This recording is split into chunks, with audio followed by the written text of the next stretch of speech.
K V തോമസിനെതിരെ രൂക്ഷമായ ഭാഷയിൽ പ്രതികരണവുമായി എത്തിയിരിക്കുകയാണ് കെ പ്രേമചന്ദ്രൻ എം പി.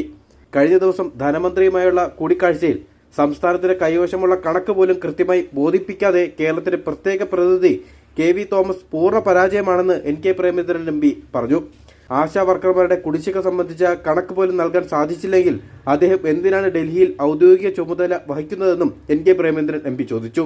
സർക്കാരിന്റെ ഡൽഹിയിലെ പ്രത്യേക പ്രതിനിധിയായി കെ വി തോമസിന്റെ നിയമനം പാഴ്ചെലവാണെന്നും സത്യത്തിൽ അദ്ദേഹത്തിന്റെ നടപടി കേരളത്തിന് നാണക്കേടാണെന്നും കെ വി തോമസിന് വേണ്ടി ആവശ്യമില്ലാത്ത തസ്തികയാണ് ഡൽഹിയിൽ സൃഷ്ടിച്ചതെന്നും കെ പ്രേമചന്ദ്രൻ എം പി പറഞ്ഞു.